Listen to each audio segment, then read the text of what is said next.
মানুষ ও শিয়ালের বন্ধুত্ব। অনেক দিন আগের কথা। ছোট্ট এক গ্রামের পাশে ছিল ঘন জঙ্গল।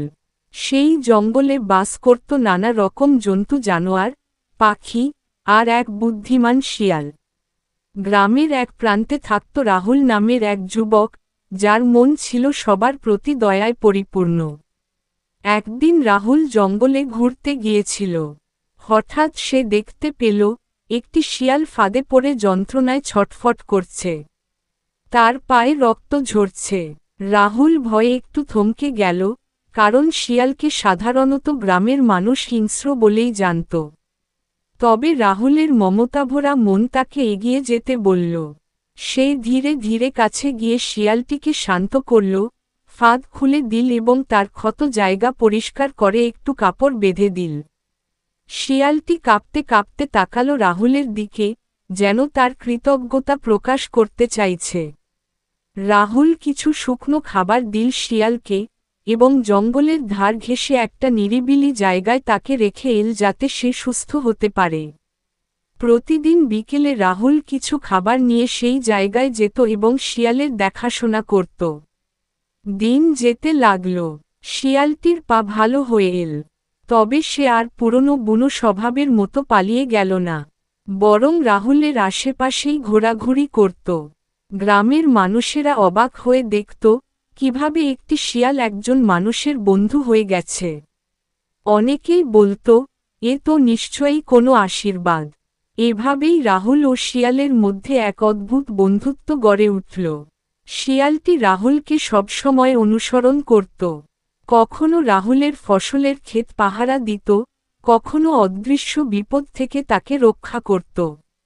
একদিন রাহুল গভীর জঙ্গলে গিয়েছিল কাঠ সংগ্রহ করতে। হঠাৎ মেঘ জমে বৃষ্টি শুরু হল, সাথে ঝড়ো হাওয়া। সে আশ্রয়ের জন্য গাছের নিচে দাঁড়িয়েছিল। ঠিক তখনই শিয়ালটি ছুটে এল, তার জামার কলার টেনে টানতে লাগল। প্রথমে রাহুল কিছু বুঝতে পারল না, কিন্তু শিয়ালের চোখে আতঙ্ক দেখে সে তাকে অনুসরণ করতে শুরু করল। কিছু দূর যেতেই হঠাৎ একটা বিশাল গাছ তার আগের দাঁড়িয়ে থাকা জায়গায় ভেঙে পড়ল। রাহুল স্তব্ধ হয়ে গেল।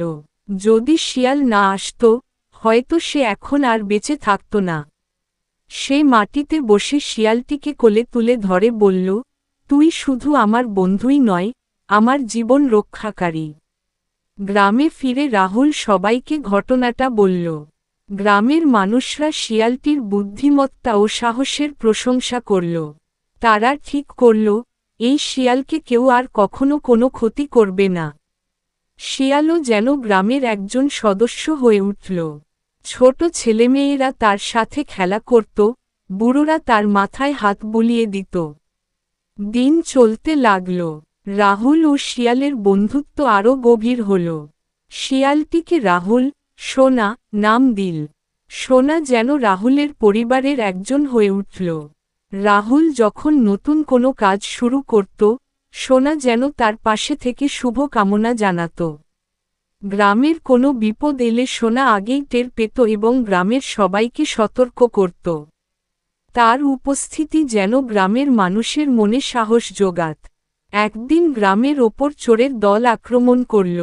গভীর রাতে তারা ফসল ও গৃহস্থালির জিনিসপত্র লুট করতে এল। কিন্তু সোনা আগেভাগেই গন্ধ পেয়ে চেঁচামেচি শুরু করল। তার ডাক শুনে গ্রামের মানুষ জেগে উঠল। সবাই একজোট হয়ে চোরদের ধরে ফেলল। গ্রামবাসীরা তখন ঠিক করল, সোনার জন্য একটি বিশেষ ঘর তৈরি করা হবে। গ্রামের মাঝখানে একটা ছোট্ট ছাউনি বানানো হল, যেখানে সোনা আরাম করে থাকতে পারত। রাহুল তখন বলল, সত্যিকারের বন্ধুত্ব জাত ধর্ম বা প্রজাতি বোঝে না। এটা বোঝে শুধু ভালোবাসা আর বিশ্বাস। শিয়াল সোনা যেন মানুষের মতো অনুভূতি প্রকাশ করত। সে দুঃখে মানুষের পাশে থাকত, আনন্দে লাফিয়ে নাচত। বছর কেটে গেল। রাহুল বিয়ে করল। সোনাও বৃদ্ধ হল।